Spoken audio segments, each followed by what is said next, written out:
परिपूर्णतम परात्परानंद श्रीमद्कारण करुणावरुणालय अखिल ब्रह्मांड नायक मर्यादा पुरुषोत्तम दशरथ नंदन भगवान श्री राघवेंद्र की मेहनती अनुकंपा से हम सभी भक्तों को श्रावण के दिव्य भव्य और श्रेष्ठ माह में भगवान बांके बिहारी लाल के श्री चरण कमलों में बैठकर मंगल मूर्ति श्री हनुमान जी महाराज की छत्र छाया में देवों के देव महादेव भगवान विश्वनाथ काशीपति के श्री चरण कमलों में बैठकर भगवान शिव की ही परम पावन कथा गाने और सुनने का दिव्यतम स्वर्ण अवसर हम सभी भक्तों को प्राप्त हुआ। इस कथा के मूल में जिनकी कृपा है उन श्री सीताराम भगवान के श्री चरण कमलों में नमन वंदन अभिनंदन प्रणाम।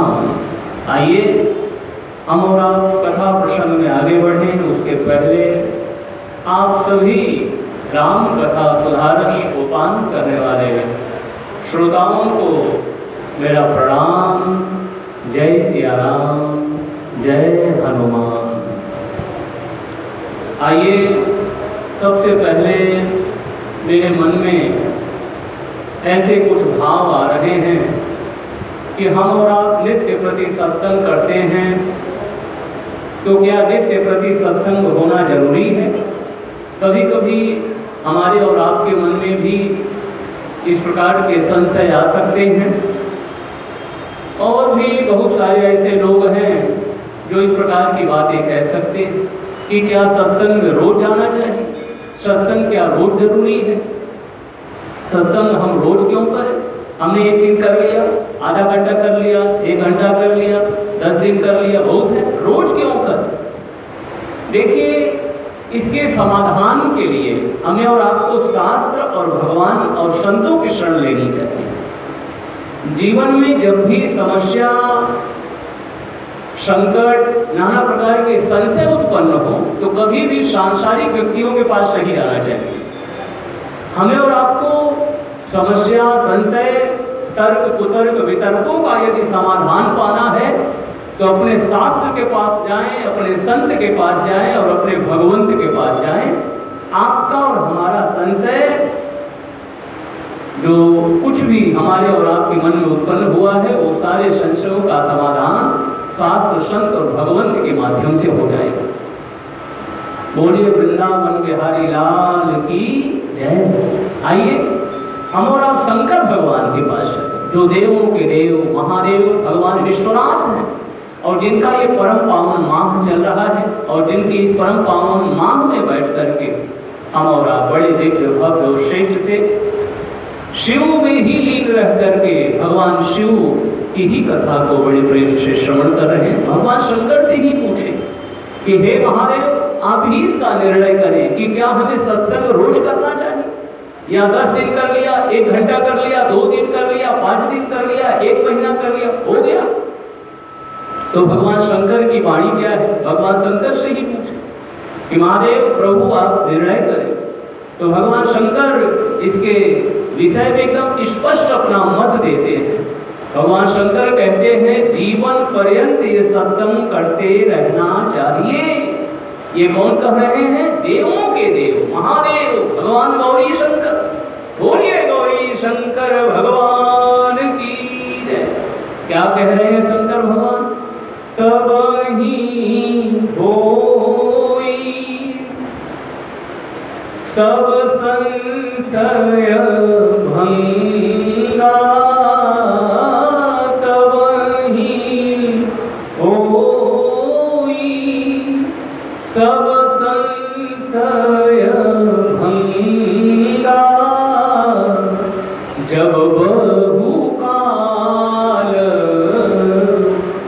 करिय सत्संगा, जब बहुकाल करिय सत्संगा, जब बहुकाल बहुकाल में शंकर भगवान ने कोई निर्णय, कोई स्पष्ट अपनी बात नहीं बताई। 1 साल, 2 साल, 5 साल, 10 साल, कितने साल, बहुकाल, यानी जीवन पर्यंत, हमेशा, सदा सर्वदा। भगवान शंकर कहते हैं कि आप दूसरे की तरफ क्यों देखते हैं, आप मुझे देखो। भगवान शंकर का पूरा जीवन सत्संग में ही ओतप्रोत दिखाई देता है। और मेरी समझ जहाँ तक समझती है मानस को पढ़ करके, मेरी समझ ये कहती है शंकर भगवान 2 की कृपा से देव से महादेव की गादी पर बैठ गए। 2 की कृपा से। वो 2 की कृपा क्या है? एक है राम नाम, एक है एक राम नाम की कृपा है, और दूसरा है सत्संग। शंकर भगवान इन दोनों की कृपा से देव की महागादी की गादी पर बैठे। ये दोनों इतनी शक्ति है, विलक्षणता है, दिव्यता है। यदि इनमें शक्ति ना होती, दिव्यता ना होती, विलक्षणता ना होती, तो शंकर भगवान देव से महादेव कैसे बनते?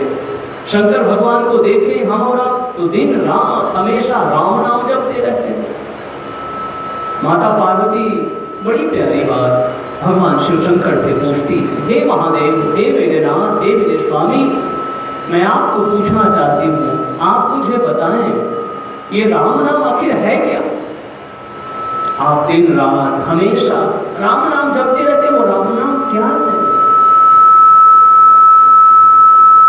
ओम नमः शिवाय, ओम नमः शिवाय, हर हर भोले नमः शिवाय, ओम नमः शिवाय, ओम नमः शिवाय, हर हर भोले नमः शिवाय, ओम नमः शिवाय, ओम नमः शिवाय, हर हर भोले नमः शिवाय, ओम नमः शिवाय, ओम नमः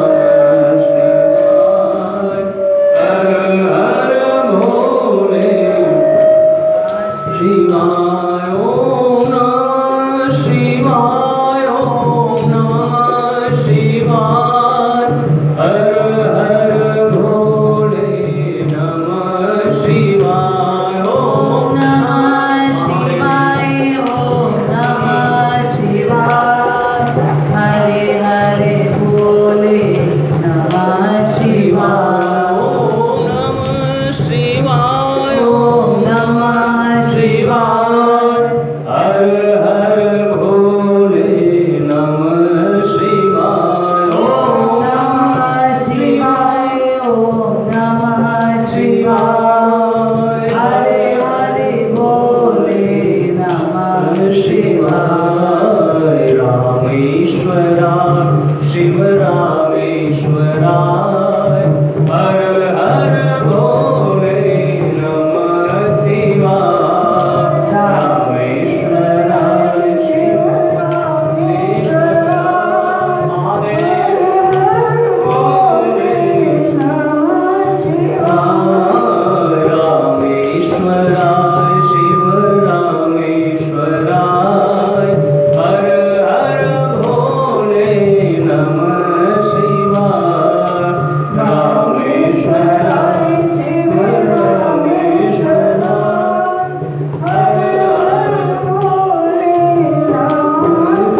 तो माँ भवानी, दुर्गा, पार्वती, माँ गौरा ने भगवान शंकर से पूछा है, हे महादेव, हे नाथ, हे मेरे स्वामी, आप ये बताइए कि दिन रात आप जो राम नाम जपते रहते हैं, ये क्या है? जैसा कि हमने और आपने सुना कि दो की कृपा से शंकर भगवान देव से महादेव बन गए। एक राम नाम की कृपा और दूसरा सत्संग। इसलिए दिन रात शंकर भगवान राम नाम में डूबे रहते थे। इसी को माँ भवानी पार्वती पूछ रही हैं कि तुम पुनि राम दिन राती, तुम पुनि राम दिन राती, सादर जपहु अनंग आरती, सादर जपहु अनंग आरती। हे महादेव, वो राम नाम क्या है जिसको आप बड़ी श्रद्धा, बड़े आदर, बड़े प्रेम के साथ जपते हैं? वो राम नाम क्या है? तो शंकर भगवान कहते हैं, देवी, ये राम नाम ही तो है जो मैं काशी का नाथ बना बैठा। राम नाम की ही कृपा से मैं लोगों को काशी में मुक्त कर रहा हूं। काशी मरत जंतु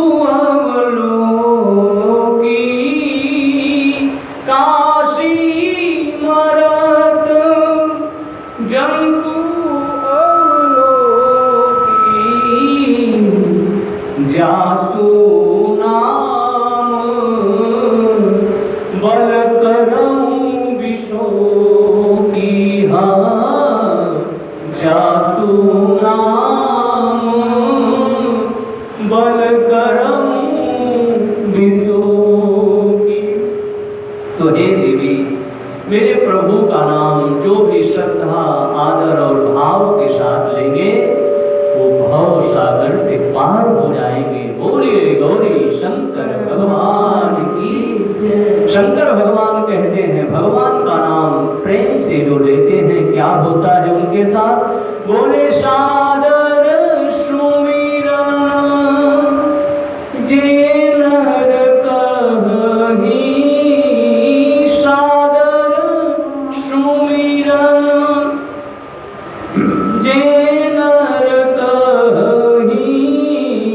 तो भववारिधि गो पदैव तरहि, तो भववारिधि गो पदैव तरहि।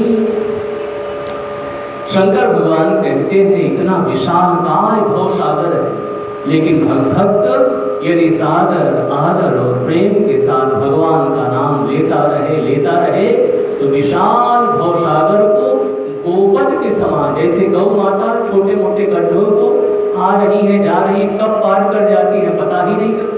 ऐसे ही विशाल भवसागर को जो भगवान का नाम प्रेम से लेते हैं वो कब पार कर जाते हैं पता ही नहीं चलता।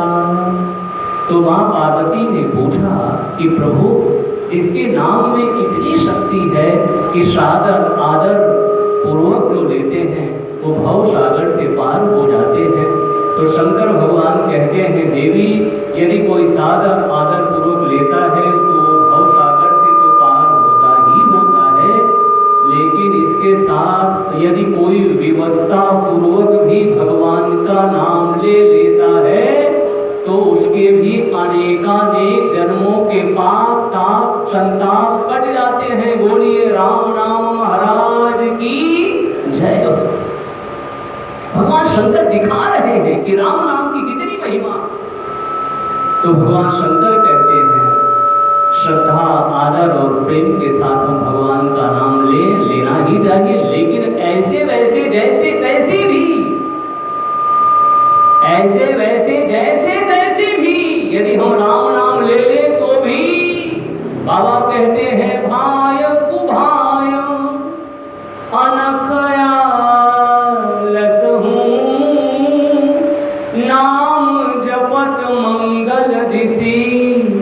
दसहूँ नाम जपत। कितनी छूट दे दिया।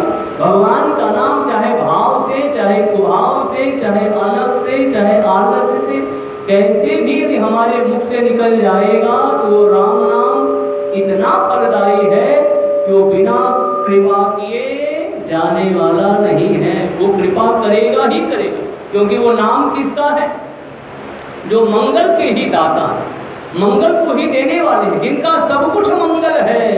अधरम मधुरम वदनम मधुरम नयनम मधुरम हसितम मधुरम अधरम मधुरम वदनम मधुरम नयनम मधुरम हसितम मधुरम मधुराधिपते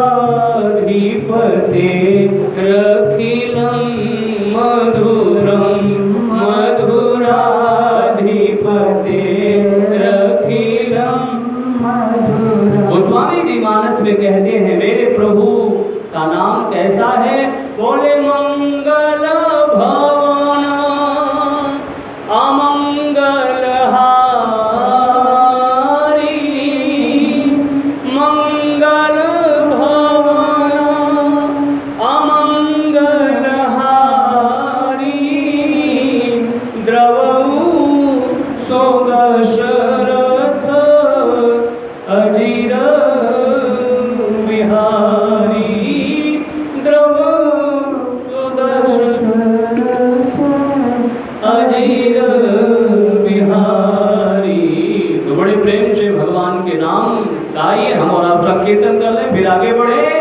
हरे राम राम राम सीता राम राम राम, हरे राम राम राम सीता राम राम राम, हरे राम राम राम सीता राम राम राम, हरे राम राम राम सीता राम राम राम, हरे राम राम राम सीता राम राम राम, हरे राम राम राम सीता राम राम राम, हरे राम राम राम सीता राम राम राम, हरे राम राम राम सीता राम राम राम,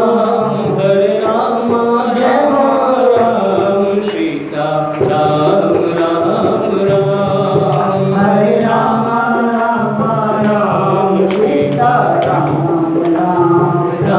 राम सीता राम राम राम, हरे राम राम राम सीता राम राम राम, हरे राम राम राम सीता राम राम राम, सीता राम राम राम सीता राम राम राम, हरे राम राम राम सीता राम राम राम, हरे राम राम राम सीता राम राम राम। बोलिए श्याम रामचंद्र भगवान की।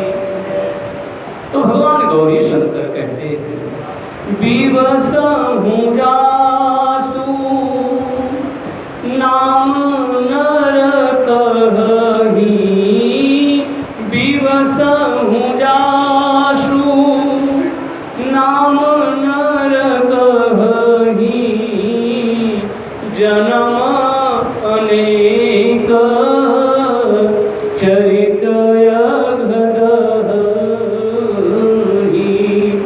जन्म अनेक चरित यघदही। भगवान शंकर कहते हैं कि व्यवस्था पूर्वक भी यदि कोई मेरे प्रभु का नाम ले लेता है तो उसके अनेक जन्मों के पाप ताप और संताप मिट जाते हैं। तो इस प्रकार से शंकर भगवान ये कहते हैं हम सभी सांसारिक भक्तों को कि हम और आप हमेशा हमेशा हमेशा सत्संग में डूबे रहें और डूबे ही रहें। गोस्वामी तुलसीदास जी महाराज कहते हैं जो सत्संग से ऊब गए, इसका मतलब गोस्वामी जी का ये कहना है कि उन्होंने विशेष रस जाना ही नहीं, और यदि वो विशेष रस जानते तो कभी भी भगवान की कथा से ऊबते नहीं। क्यों? क्योंकि कान और मन पूरा शरीर इतने लीन हो जाते हैं, इसमें रस, इतने रस में भर जाते हैं। हम और आप देखें जो नित्य प्रति के सत्संगी हैं, वो जैसे ही सत्संग शुरू होता है वो कैसे कैसे भागे भागे चले आते हैं, और जब तक सत्संग होता है तब तक बड़े प्रेम से बैठ करके भगवान की कथा को सुनते हैं। ये क्या है? ये रस ही तो है। उनको रस आ गया है। मुझे रास आ गया है तेरे दर पर, मुझे रास आ गया है, मुझे अच्छा लगा, मुझे रस मिला। और इसका रस कोई पूछे, हे महानुभाव, हे प्रभु प्रेमी, मुझे जरा इसका रस तू बता दे कि सत्संग में तुझे कितना रस मिलता है। जब भी सत्संग का समय होता है तो भागे भागे जाता है, मुझे बता दे इसमें कितना रस मिलता है। कोई बता सकता है? उसको कहना पड़ेगा भाई ये अंदर की चीज है, इसे बताई नहीं जा सकती। जाके लागी सोई जाने, दूजा क्या जाने रे भाई। आप भी इस रस का आनंद लेना चाहते हैं तो आप भी इससे जुड़ो, इसमें लगो, इसमें रहो, फिर हमें और आपको पता चल जाएगा कि इसमें कितना रस है। एक बार की बात है, एक साधु बाबा से एक इसी प्रकार के उच्छृंखल उदंड सांसारिक व्यक्ति ने पूछा कि बाबा ये जो दिन रात आप भगवान का नाम जपते रहते हैं ये क्या है, इसमें आपको कितना रस मिलता है? तो साधु बाबा ने कहा भैया ये कोई गाय भैंस बैल नहीं है कि मैं दिखा दूं कि वो देखो सामने उतना रस मुझे मिलता है, ये तो अंदर की बात है। तो वो जो सांसारिक व्यक्ति था, कुछ लोग बड़े बिगड़े हुए स्वभाव के होते हैं, बड़े उदंड उनकी मानसिकता होती है। प्रभु से हम और आप यही प्रार्थना करें कि हे नाथ आप सबका भला करें, यही प्रार्थना करें। और ये प्रभु से ये प्रार्थना करें कि हे प्रभु आप सबको सद्बुद्धि प्रदान करें, आप सबको अच्छी बुद्धि प्रदान करें और सबका भला करो भगवान, सबका भला करो भगवान। तो जो उदंड व्यक्ति होते हैं, उच्छृंखल व्यक्ति होते हैं, जो अपने स्वभाव से बाज नहीं आते, आगे चल करके यही हुआ। उस व्यक्ति ने कहा बाबा मुझे बताओ कि इस राम नाम लेने में कितना आपको रस मिलता है? तो साधु बाबा ने देखा कि ये व्यक्ति मेरा पीछा छोड़ने वाला नहीं है, तो साधु बाबा ने इधर उधर नजर दौड़ाई। तो जब नजर दौड़ाई तो नीचे एक कंकड़ पड़ा हुआ था, एक छोटा सा पत्थर का टुकड़ा पड़ा हुआ। तो उन्होंने उस पत्थर को लिया और उस व्यक्ति को लक्ष्य करके उन्होंने उस पत्थर को उसको मार दिया। अब जैसे सांसारिक लोग पूछते हैं देखो इनको आता नहीं तो ये करने लगे वो करने लगे, तो उस व्यक्ति ने कहा बाबा आपको आता नहीं तो मुझे ही मारने लगे। बाबा ने कहा भैया मुझे माफ करना, मैं आपसे कुछ पूछना चाहता हूँ, आपसे आपके मैं कुछ समाधान पाना चाहता हूँ, पूछिए क्या पूछना चाहते हैं। तो उस व्यक्ति ने कहा बाबा मैं आपको ये पूछना चाहता हूँ, साधु बाबा ने कहा मैं आपको ये पूछना चाहता हूँ कि ये जो चोट आपको पत्थर की लगी है इसका कितना आपको दर्द हो रहा है ये आप मुझे बताओ। वो जो सांसारिक व्यक्ति था, उदंड व्यक्ति था, उसने कहा बाबा चोट तो मुझे लगी, इसके दर्द का अनुभव तो मैं कर रहा हूँ ना, आपको मैं कैसे बताऊँ, ये तो मेरे अंदर की बात है। साधु बाबा ने कहा बेटा अच्छा ऐसे ही ये राम नाम, ये सत्संग, ये अंदर की चीज है, ये जब तक इससे हम लगेंगे नहीं, रमेंगे, हम दूसरे को क्या बताएंगे साहब, ये तो अंदर की जाके लागे सोई जाने। मीरा की वो मीरा का जो आनंद है, मीरा की जो मस्ती है, मीरा तक कौन पहुंचेगा? मीरा में उतरो, मीरा बनो, तो फिर ऐसे ही नामदेव हुए, ऐसे ही कबीर हुए। तो जब हम इससे जुड़ते हैं तो इसमें कितना रस है, कितना आनंद है, इसकी कितनी महिमा है, तब हमें और आपको पता चलता है। इसलिए गोस्वामी जी कहते हैं सो सुख जानई मनया रुकाना, सो सुख जानई मनया रुकाना, नहीं रसना जाही बखाना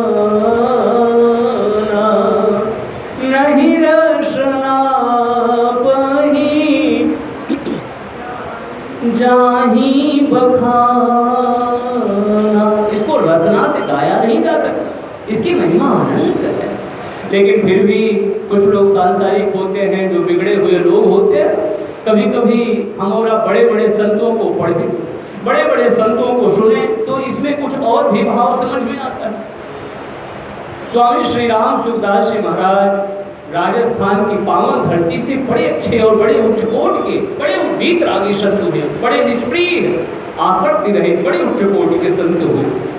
स्वामी श्री राम सुखदास जी महाराज के पुस्तकों को मैंने पढ़ा, तो उसमें कहते हैं स्वामी श्री राम सुखदास जी महाराज हम सभी सांसारिक भक्तों की जागृति के लिए उन्होंने एक बड़ी प्यारी बात रखी। उन्होंने अपने सत्संग माला में, अपने सत्संग पुस्तिका में, उन्होंने सदग्रंथ में भाव रखा। उन्होंने कहा कि कुछ जो सामाजिक बिगड़े हुए लोग हैं ना, जो लोग सत्संग में आते हैं, उनको भी बरगलाने का प्रयास करते हैं। अरे भाई, सत्संग में जाकर क्या करोगे? अब देखिए, वो ऐसे बिगड़े हुए मानसिकता के लोग हैं। ये सारी बातें स्वामी श्री राम सुखदास जी महाराज की है, हम और आप पहले इस बात को समझ लें, क्योंकि संतों की जो वाणी होती है कठोरता के साथ मृदुता को लिए होती है, ठीक है ना। संतों की वाणी लगती जरूर कठोर है, लेकिन उसके अंतराल में, उसकी गहराई में परम मृदुता छिपी होती। तो कहते हैं स्वामी श्री राम सुखदास जी महाराज कि एक व्यक्ति जो नित्य प्रति लोगों को सत्संग में आते हुए देखता था, तो एक दिन उसने उस एक व्यक्ति को रोका और कहा, सत्संग में आप क्यों जाते हो? तो उसने बताया कि सत्संग की महिमा अपार है, सत्संग को सुनना चाहिए। सत्संग तो हमारे प्रभु श्री सीताराम, हमारे भगवान बालकृष्ण, हमारे हनुमान, हमारे शंकर भगवान सबने सत्संग को श्रवण किया है। और बड़े बड़े महानुभाव, बड़े बड़े परमहंस भी सत्संग में लगे रहते हैं, बने रहते हैं, तो सत्संग में तो रहना ही चाहिए। अब वो जो व्यक्ति सांसारिक था, सामाजिक वो व्यक्ति तो था नहीं, बड़ा उच्छृंखल और बड़ा ही उदंड प्रकृति का व्यक्ति। अब उसने बरगलाने का प्रयास किया। इसलिए गोस्वामी जी ने कहा है, एक व्यक्ति से मिलने में बड़ा सावधान रहना चाहिए। वैसे हमारे शास्त्र कहते हैं कि सबसे मिलो, सबसे प्रेम से मिलो, ये एक अच्छी बात है, लेकिन एक व्यक्ति ऐसा है जिससे मिलने में सावधान हो जाओ। ये मानस का दर्शन अद्भुत है। क्या गोस्वामी जी की चौपाइयाँ, दोहे, छंद, ये संतों की महिमा है साहब। गोस्वामी जी कहते हैं एक व्यक्ति से मिलने में हमेशा सावधानी रखना। वो व्यक्ति कौन है? तो गोस्वामी जी की चौपाइयों की आइए शरण में चले। और गोस्वामी जी क्या कह रहे हैं अपने चौपाइयों के माध्यम से? गोस्वामी जी कह रहे हैं कि मिलत एक दुख दारुण देही, मिलत एक दुख दारुण देही, और बिछुरत एक प्राण हरि लेही। एक व्यक्ति ऐसा होता है जो मिलता है तो बड़ा कष्ट मिलता है, उसके मिलते ही कष्ट शुरू हो जाता है, क्योंकि असंतों से, असज्जनों से, दुष्टों से, उच्छृंखल व्यक्तियों से मिलना ही दुखता है। इसलिए मिलो ही मत, कट जाओ, रास्ता बदल दो, हम सुखी रहेंगे। इसलिए विभीषण जी महाराज ने क्या खूब कह दिया, हे ठाकुर, आपसे मेरी एक गुजारिश है, एक प्रार्थना है, आपसे मैं, मेरी मन में एक कामना है, बोलो विभीषण, बोलो, दिल खोल कर बोलो। तो विभीषण जी ने क्या मांग किया है? अद्भुत मांग किया है। हम सबकी भी मांग अपने ठाकुर, अपने कन्हैया से, अपने राम लला से यही होनी चाहिए कि बरु भलबास नरक करता था, लेकिन दुष्ट संग जन देई विधाता।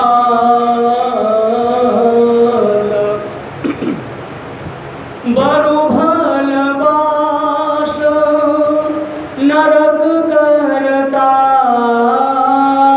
था, दुष्ट संग जन देई विधाता।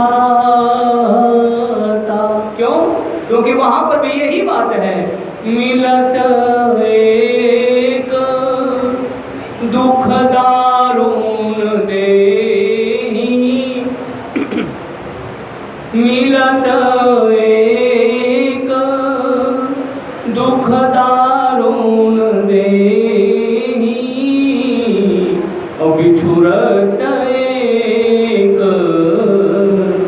प्राण हरि लेहि। हाँ, बिछुरत एक प्राण हरि लेहि। श्री राम जय राम, जय जय राम। श्री राम जय राम, जय जय राम। तो एक व्यक्ति ऐसा होता है जिससे मिलते ही गोस्वामी जी की जरा शब्दावली देखे, गोस्वामी जी दुख नहीं कह रहे हैं बल्कि कह रहे हैं दारुण दुख मिलता। दारुण दुख बड़ा कष्टदायी होता है। भगवान सबको सदा सर्वदा स्वस्थ रखे, सब सुखी हो, सभी प्रसन्न हो। ऐसे ही ये जो सावन की पावन ऋतु है जिसमें हर व्यक्ति चींटी से लेकर अगर कहा जाए चराचर हर व्यक्ति आनंदित है। परमात्मा करे सावन की झड़ी हमेशा लगी रहे, हमेशा भगवान शिव शंकर की कृपा की वर्षा होती रहे। साहब बोलिए गौरी शंकर भगवान की। सभी प्रसन्न हो, सभी निरोग हो, स्वस्थ हो, सुखी हो, सभी आनंद में सभी का जीवन हो। तो भगवत प्रेमियों, एक व्यक्ति ऐसे होते हैं कि मिलते ही बड़ा ही दारुण दुख मिलता है। तो रोज व्यक्ति सत्संग में आते थे, एक दिन ऐसे ही दारुण दुख देने वाला एक व्यक्ति रास्ते में मिल गया। अरे भाई कहाँ जाते हो रोज? अरे भैया सत्संग में जाता हूँ। अरे भैया मेरी बात सुनो, सत्संग में वो जाते हैं जो लोग पापी होते हैं। देखिए संतों की बाड़ी है, थोड़ी कठोर तो होती है लेकिन अंदर बड़ी मृदुता लिए होती है, सूत्र लिए होती है। हर व्यक्ति हर बात को समझना जरूरी है, क्योंकि आज छोटी छोटी बातों में हम उलझ जाते हैं। हाँ ये बात तो सही है, नहीं ये आप ठीक कहते हैं लोग, जो कि सरासर गलत, फिर भी हम कहीं न कहीं मानने को उनकी बात राजी हो जाते हैं। हाँ नहीं नहीं आप ठीक कह रहे हो, आप सही कह रहे हो, और हम रुक जाते हैं। जो हमारे चरण सत्संग में आने चाहिए वो कहीं हम और चले जाते हैं। तो भैया सत्संग में वो जाते हैं जो लोग पापी होते हैं। आपको हम बताएं, जैसे अस्पताल में जो व्यक्ति रोगी जाता है वही जाता है ना। आप बताओ, अब लोग अब ऐसे उसे तर्क कुतर्क करते, कुतर्क मत करो साहब। मेरा मानस जो है तो श्रद्धा का विषय है, ये विश्वास का विषय है साहब। यहाँ श्रद्धा विश्वास लेकर के हम आए और इसी में रहते हुए हम और आप जीवन को जिए। ये हमारे ये जो मानस है ये श्रद्धा स्वरूपा भवानी और भगवान विश्वास के स्वरूप हमारे शंकर भगवान और गौरा माता का ये प्रतीक है, ये उनका स्वरूप है, ये उनका प्रतिबिंब है। तो यहाँ तर्क कुतर्क संशय लेकर के हम ना आए, और यदि इस प्रकार की बातों को लेकर के आएंगे तो हम फंस जाएंगे। तो वो व्यक्ति कहता है कि जिस प्रकार से अस्पताल में रोगी व्यक्ति जाता है, निरोग व्यक्ति को कभी जाते हुए सुना कि नहीं वो व्यक्ति एडमिट है, तो उसी प्रकार से सत्संग में वो जाते हैं जो पापी होते हैं। ये दुष्ट लोगों की बातें, ये उच्छृंखित लोगों की बातें हैं, या जिसे हम और आप कहें बिगाड़ने वाले लोगों की बातें हैं, पथभ्रष्ट करने वाले लोगों की बातें हैं। और फिर उसी बात पर हम और आप आ जाए कि मिलत एक दुख दारुण देहि, मिलत एक। ये व्यक्ति ऐसे व्यक्ति मिलते हैं तो दारुण दुख मिलना शुरू हो जाता है। तो इस प्रकार से प्रभु प्रेमियों, यदि हम और आप इस बात को ऊपर से देखें तो ये बात सही भी लगती है कि अस्पताल में तो वही व्यक्ति जाता है जो रोगी होता है, अस्पताल में निरोग व्यक्ति को जाने की आवश्यकता नहीं। तो इसका मतलब यही है कि सत्संग में क्या वही जाते हैं जो लोग पापी होते हैं? आइए हम और आप संतों की ही वाणी से, जो संतों ने अपने अनुभव से गाया है, कहा है, उस बात